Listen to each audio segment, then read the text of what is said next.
Olá, telespectador assinante, estamos chegando com mais um Esporte Mais.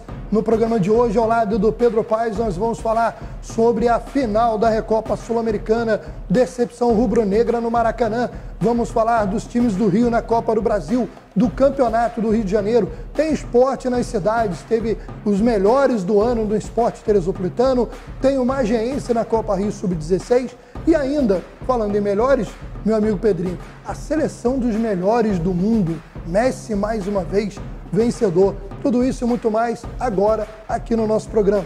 Fique com a gente.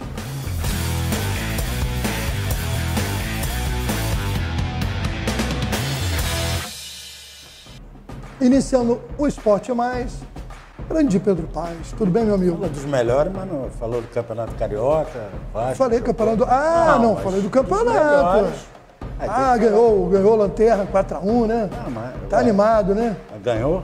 Ganhou. Antigamente eu pegava o Lanterna e perdia. Quem tá hoje preocupado agora é o Botafogo, que com os resultados da última rodada saiu do G4. Saiu do G4 e eu passei pela Gávea hoje.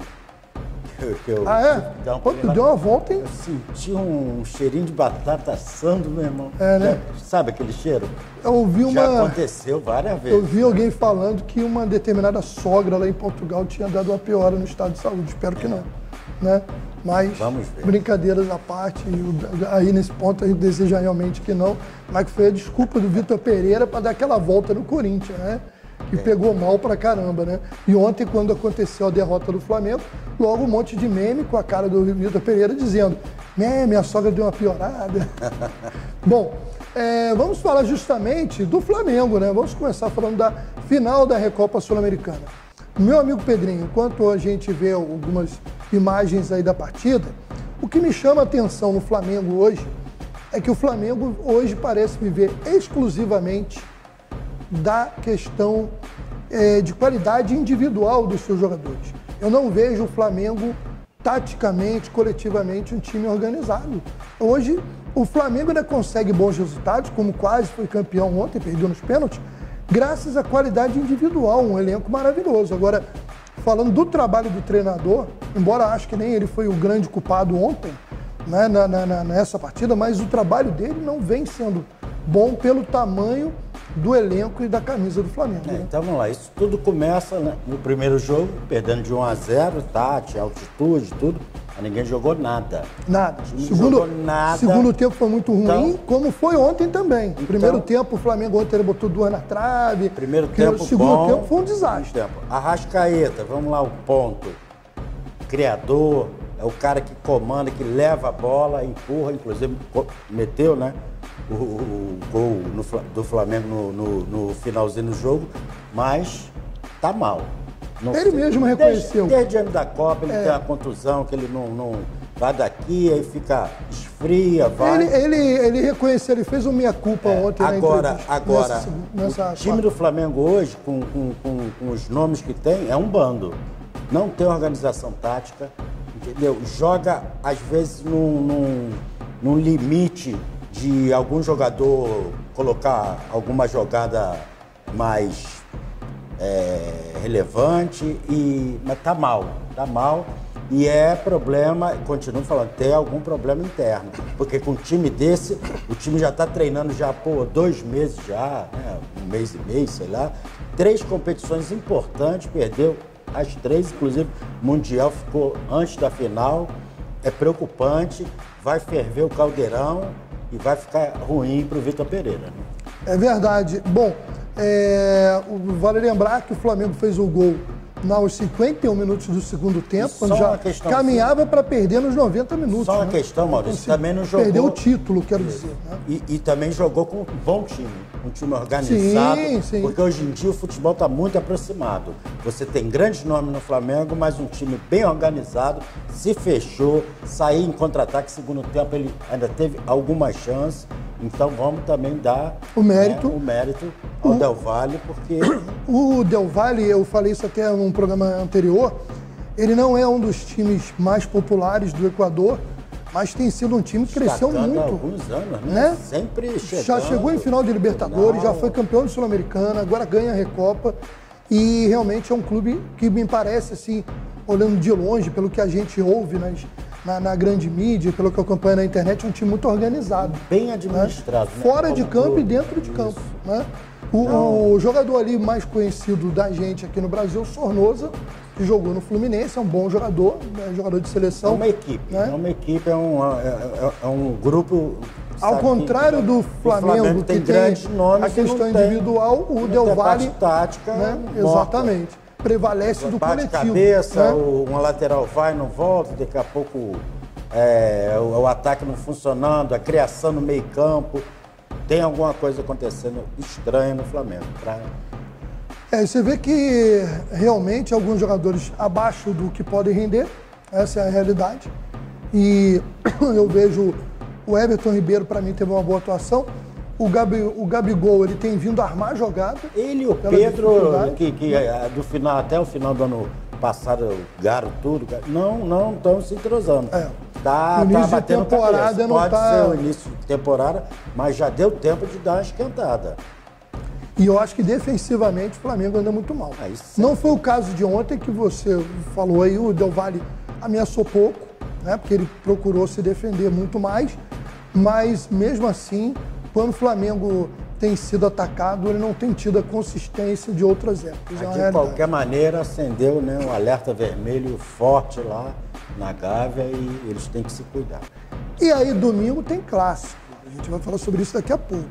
O Vasco vive um bom momento, né? Vem de ganhar o clássico, de golear pela Copa do Brasil e agora golear pelo estadual. E reconstruindo, né? Com um time novo praticamente. Você vê uma coisa... jogando bem hoje. Uma coisa que eu achei legal é que o Alex Teixeira, que veio com muita expectativa e não jogou bem na temporada passada, ficou naquela, vai dispensar o jogador e tal, chegou a ser cogitado até ele ir para o Cruzeiro.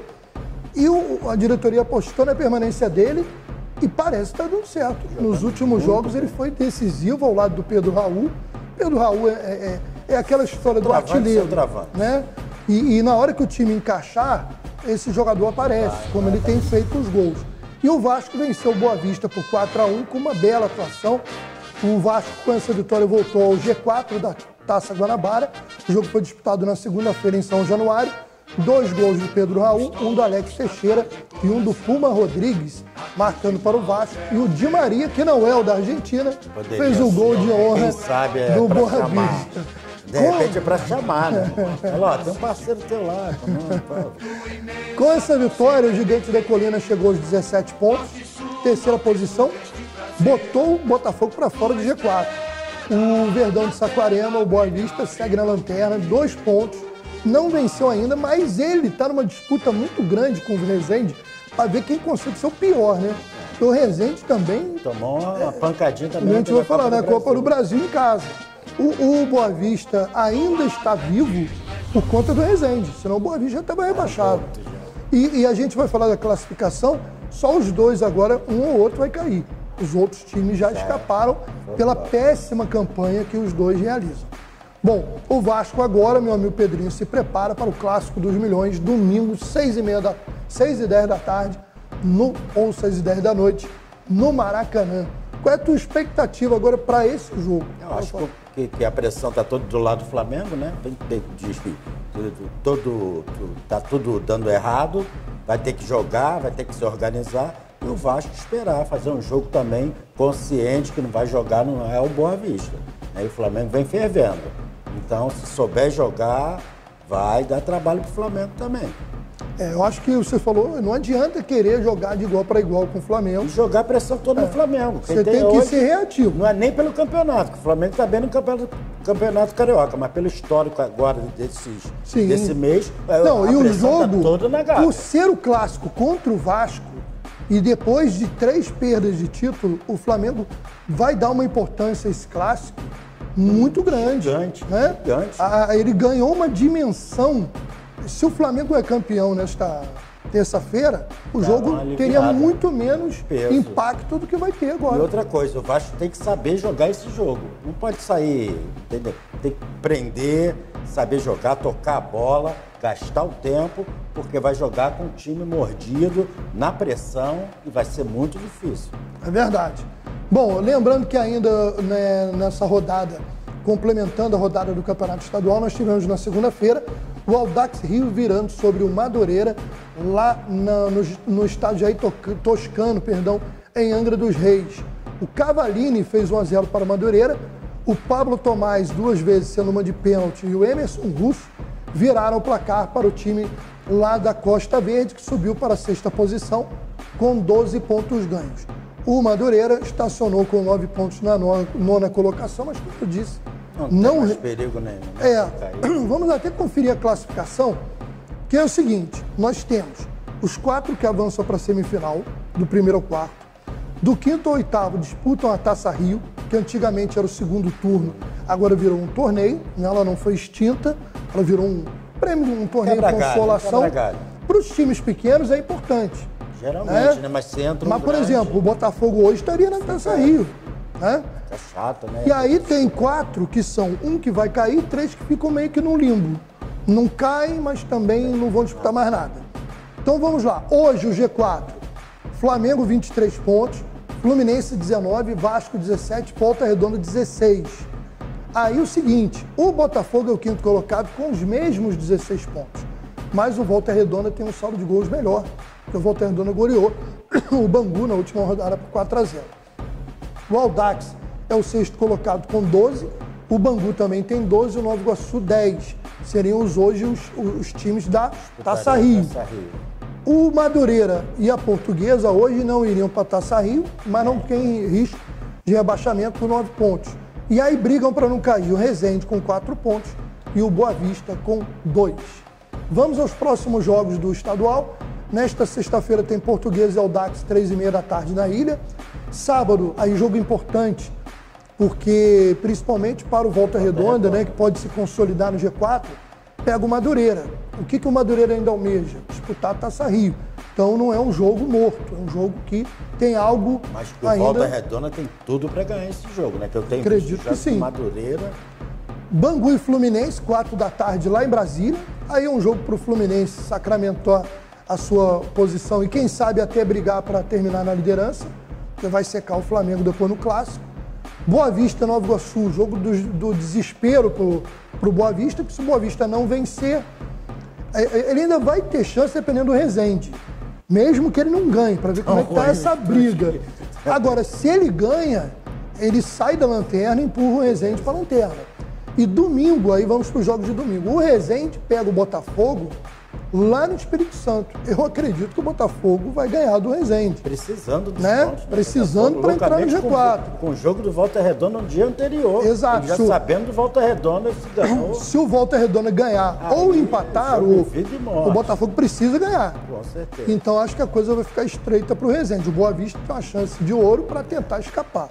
E fechando a rodada, o grande clássico Vasco-Flamengo. 6h10 da noite no Maracanã.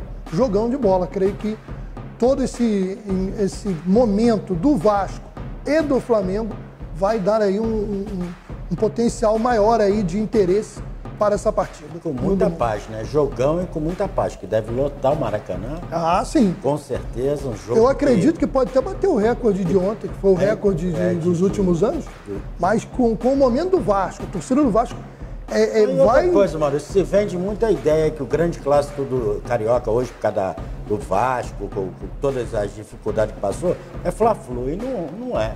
O grande clássico do Rio é Vasco e Flamengo. São as duas maiores torcidas. A rivalidade é Vasco. Eu acho que o Fla-Flu, ele vai ser um jogo histórico, que há muito tempo nós não vemos. Porque a disparidade entre o Vasco e o Flamengo nos últimos anos... E o Vasco deu uma... Eu acho que está menor esse ano. Muito menor. Eu acho que está menor. Então podemos ter um jogo bem interessante. Vamos falar agora dos times do Rio na Copa do Brasil. O Resende foi eliminado em casa pelo Ferroviário do Ceará. Perdeu por 2-1. Com todo respeito ao Sport Clube Resende, não é um time que... O Resende Futebol Clube, que lá são 2 equipes, mas a instituição merece o nosso respeito. Mas esse time está muito ruim, né? Mas o Ferrinho do Ceará, né? Conhecido como Ferrinho. Ele também tem uma historiazinha lá no Ceará, né? É a terceira força ali, né? Ele foi campeão cearense há uns 2, 3 anos atrás. Bom, o Resende foi eliminado, agora a gente vai conferir como é que ficou a sorte do Nova Iguaçu, que pegou a vitória da Bahia. O Nova Iguaçu se classificou pela primeira vez para uma segunda fase da Copa do Brasil. O Laranjão da Baixada, jogando em seu estádio com apoio da torcida, venceu Vitória da Bahia. Que fase do rubro-negro baiano. 2-0 para o Nova Iguaçu. Gols de Léo Índio de pênalti e do Marcinho.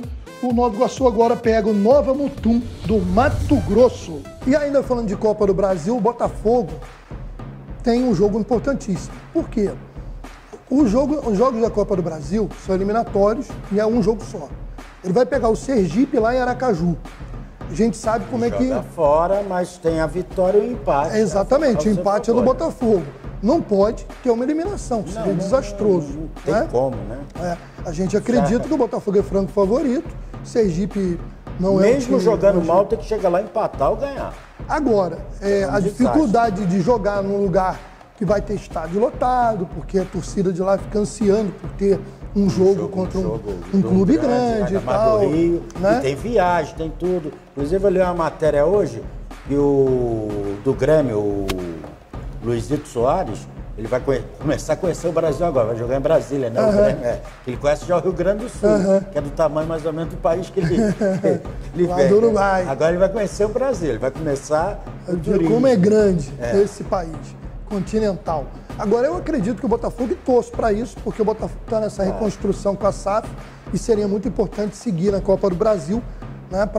Até porque a gente torce para os representantes do Rio irem avançando, né? Essa é a realidade. Bom, vamos falar agora de Copa Rio Sub-16. Essa competição, Pedrinho, como eu já falei aqui no programa, ela reúne equipes tradicionais do futebol do Rio de Janeiro. Não é uma categoria comum, é uma categoria que foi feita especialmente para essa Copa, porque geralmente você tem o Sub-15, o Sub-17 e o Sub-20. Então, para aproveitar aqueles garotos que estão no Sub-15 e vão estourar já para o Sub-17, e eles criaram esse Sub-16. No meu tempo chamava isso de come-dorme.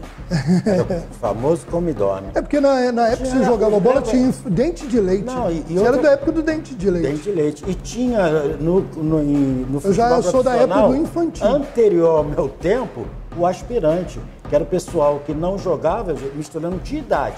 É o pessoal que estava no come-dorme, que não era reserva. Está lá no elenco, mas não está jogando. E fazia a preliminar, era importante. Em São Paulo era importantíssimo. Mas esse aspirante é o que tem nas cidades. Algumas cidades ainda tem o chamado segundo quadro. Segundo quadro, O segundo quadro. Porque às vezes você tinha uma comunidade, por exemplo, fui criado lá na Prata, lá na Fonte Santa. Tinha um monte de gente boa de bola. Então os bons de bola iam para o primeiro time. Os de médio para ruim ia para o segundo time. Só que entendeu? o aspirante... Eu sempre jogava no segundo time. No terceiro. Você era do terceiro time. Menos. Só que o aspirante que eu estou falando, naquela época, era dos profissionais. Não era sim, gente que estava ali, só treinando, coisa e tal, e tinha uma oportunidade Como, de por exemplo, futebol. Podemos dizer que aquele time do Flamengo que venceu o Botafogo seria hoje o aspirante. O aspirante, isso. Né?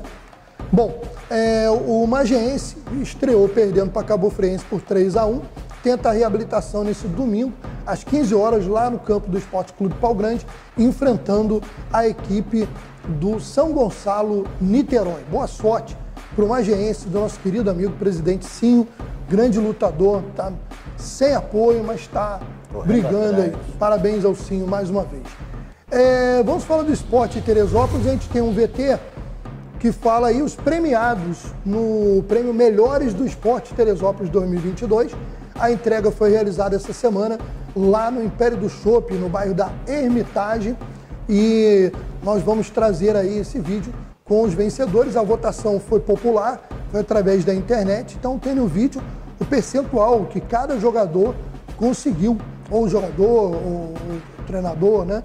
E lembrando que o Francis Jaime, que hoje é o principal atacante do futebol teresopolitano, foi o grande vencedor, teve mais de 52% dos votos, foi o considerado o craque do campeonato municipal, que é a principal competição. Nome importante. De um grande compositor. Parceiro Chico Buarque. É verdade, grande... Quando eu tenho e casado com a Olivia Jaime, que canta muito. Outro dia estavam fazendo um show no Rio, os dois. Maravilhoso. Maravilhoso. E o Francis Jaime não é de música, mas é de bola, sabe tudo, joga muito bem. Excelente atacante, artilheiro lá do futebol teresopolitano. Vamos agora ao giro de informações internacionais.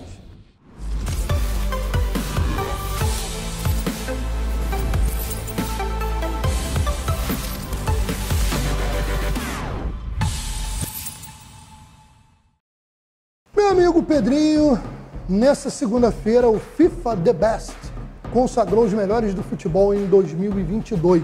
Ao todo, a cerimônia da entidade distribuiu 9 prêmios para quem se destacou no esporte no último ano. A Argentina, atual campeã do mundo, dominou as premiações com Messi. Consagrando mais uma vez, pela 7ª vez, né? O grande Lionel Messi. Melhor jogador, né? Botou uma vantagem aí, né, para frente do Cristiano Ronaldo. Né? Uma Copa do Mundo ficou para a história, né? Verdade. Grandes jogadores não ganharam, igual o Zico, e fica meio sempre aquela coisa, mas não ganhou a Copa do Mundo, como se fosse tudo. Mas verdade. Consagrado. Porque tem craque que nunca vai ganhar a Copa do Mundo, porque o cara joga numa seleção, às vezes, que não tem a menor chance. Haaland, onde que o Haaland, a Noruega, vai ganhar a Copa do Mundo? Aí amanhã depois é que o Noruega vence. Mas pode acontecer? Pode. Por exemplo, você lembra de, hoje ele é até presidente do país, George Weah, jogou no Milan pela Libéria. O que era Libéria no futebol?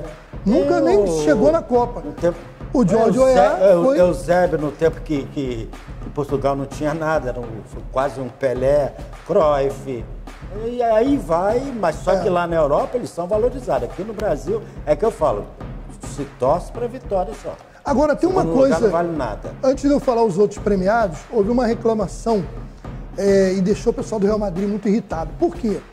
Geralmente, essa premiação ela vai até o meio do ano, que é o fechamento da temporada europeia. E a gente sabe que não tem como indicar alguém do Brasil, da Argentina, que joga no futebol sul-americano para melhor do mundo. A não ser que o cara vai e destrua na Copa do Mundo, um jogador do Flamengo, do Corinthians ou do Boca Juniors faça milagre na Copa, aí não vão ter jeito. Tanto é que o Pelé ganhou a bola de ouro lá muito depois, já tinha parado de jogar só como homenagem, porque não se vê o futebol sul-americano. E aquela época então nem se fala, né? Porque hoje ainda tem internet. Mas aí o que houve? O pessoal do Real Madrid ficou na bronca, porque geralmente aquele time que ganha tudo na Europa, que foi o caso do Real Madrid, é o que se dá bem nessas premiações. E com isso o Real Madrid ficou meio desprestigiado. O melhor jogador foi o Lionel Messi, mais pela Argentina do que pelo PSG. O melhor treinador foi o Lionel Scaloni, da Argentina. O melhor goleiro foi o Emiliano Martinez, da Argentina. Se você pegar o Martinez no Aston Villa e o Courtois no Real Madrid, o Courtois foi muito mais decisivo. Mas a Copa do Mundo tem um peso muito grande. Não, mas aí eles reclamaram que o seguinte... Foi em cima, foi em dezembro agora. Então, o que eles alegaram é que a FIFA mudou a regra do jogo e contou esse período de julho até dezembro, o que não era feito antes. É isso que houve reclamação. Mas sempre é assim, Copa do Mundo, quem se destaca sempre ganha, sempre são os melhores. E eu acho que só dar uma pitadinha é do Vinícius Júnior. Só isso. Bom, vamos lá então, né? O FIFA Fan Awards, que é para as torcidas, foi para a torcida argentina. No futebol feminino, a espanhola Alexia Putellas, do Barcelona, ganhou o prêmio pela 2ª vez seguida. A Inglaterra levou de melhor técnica, que é da seleção da Inglaterra, mas é a holandesa Sarina Wiegman. Competiu também. É a Pia Sanreis. E a melhor goleira foi também da Inglaterra, Mary Earps. Além disso, nós tivemos 4 jogadoras da Inglaterra. A seleção do mundo masculina, Courtois, aí é uma seleção meio louca, porque eles fizeram com 3-3-4, sem 4 defensores. Então é uma seleção que taticamente ela não funcionaria, né? Até brincaram com o Casemiro. Casemiro, como é que você ia fazer num time desse? Você ia ter que correr por todo mundo. Ele brincou, não, mas esse time é tão bom que a bola não ia sair do pé da gente. Um jogo desse, você pega um time bom, é 6-6. Claro. Olha só, Courtois, né, da Bélgica e do Real Madrid, Hakimi do PSG e do Marrocos, que fez uma excelente Copa também, pesou para ele estar na seleção, o Van Dijk do Liverpool e o João Cancelo, né, da seleção portuguesa, e Bayern de Munique, se eu não me engano, acho que agora me fugiu aqui. Aí o De Bruyne da Bélgica e do Manchester City, Luka Modric, isso é da Croácia e do Real Madrid, e Casemiro do Brasil e do Manchester United. E no ataque, fizeram com 4 meio campo, mas na verdade era 4 atacantes, né? Porque é Messi da Argentina e do PSG, Mbappé da França e do PSG, Benzema da França e do Real Madrid e Haaland da Noruega e do Manchester Mas City. pegar, o time que pegar um time vai fazer gol, mas vai tomar muito Rapaz, gol. não tem como não tomar, né? Tá muito gol. É brincadeira. Agora, o Casimiro ia ficar maluco, né? Não, mas deixa o Casimiro Né? lá correndo. Casimiro ia ficar igual é pra doido. carregar piano, por isso que ele é bom. Joga muito, por sinal, Joga também. muito. E super campeão, né? Foi campeão domingo de novo no Manchester United. O cara é fera. Fez até gol, né, no final. Realmente. Bom, vamos lá. Para terminar, falando ainda de esporte internacional, nesse domingo começa a temporada 2023 da Fórmula 1. 20 carros se alinham pela primeira vez para o GP do Bahrein, que marca a inauguração da maior temporada da história da categoria. O circuito em Sakir já recebeu a pré-temporada na última semana, com a RBR levando a melhor em 2 dos 3 dias de testes. Ficou a dúvida quem vai ocupar o segundo cockpit da Aston Martin, porque o Lance Stroll sofreu um acidente de bicicleta e ainda se recupera. Caso ele não possa assumir, a equipe britânica confirmou o brasileiro Felipe Drugovich para assumir o posto. Seria legal a gente ver de volta um piloto brasileiro. Até para esquentar a Fórmula 1 que está morta aqui no Brasil. Agora, que fase desse piloto que caiu de bicicleta, hein? Realmente. Que fase, hein? Que fase, como diria o Milton Leite. O Max Verstappen, a gente lembra, é o atual campeão, na verdade, né, com 2 vezes campeão. E vamos aos pilotos, as equipes confirmadas aí rapidamente. A RBR tem o Verstappen e o Sérgio Pérez, a Ferrari com Charles Leclerc e Carlos Sainz, Mercedes com Lewis Hamilton e George Russell, a Alpine tem Esteban Ocon e Pierre Gasly, a McLaren, né, já foi uma equipe, né?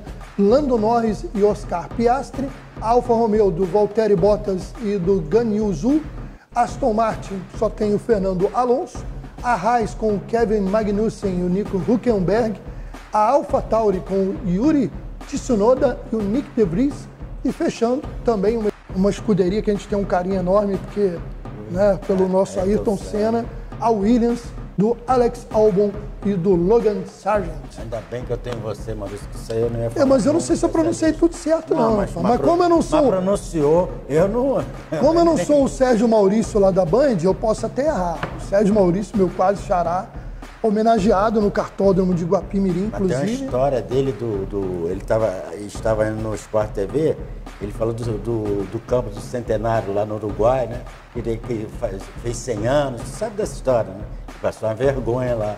Falou, não, é centenário porque ele foi inaugurado no centenário lá de Independência, sei lá, do Uruguai. Mas o Sérgio Maurício é boa praça. Muito Esteve em Guapimirim aqui, foi show de simpatia. Ele foi no cartódromo, batizaram uma das curvas e também teve uma Copa de kart homenageando o competente narrador lá da Fórmula 1, a nova voz da Fórmula 1, né? Porque durante anos a voz da Fórmula 1 foi Galvão Bueno. E hoje... Não só da Fórmula 1, como da Globo, do futebol. Sim, e hoje a Fórmula 1 é da Band, né? Então houve essa mudança e bacana. Eu acho bacana essa... Hoje, né, o esporte está muito diversificado. Antigamente você sabia, né? Hoje você tem que pesquisar para saber que campeonato está passando onde. Outro dia eu descobri que o Campeonato Paulista passa no TNT. E eu não sabia. E o Carioca passa na Band e Band Esporte. E no Casé TV, os jogos de mando de campo do Vasco e do Botafogo. Domingo com o Vasco e Flamengo ele vai arrebentar. Né? Bom, Pedrinho, um abraço, tá? Até a próxima. Obrigado, Rodrigo, aí nas gravações, obrigado, Vitor, nas edições e obrigado a você que nos acompanhou mais uma vez pelos canais e plataformas que transmitem o Esporte Mais. Grande abraço.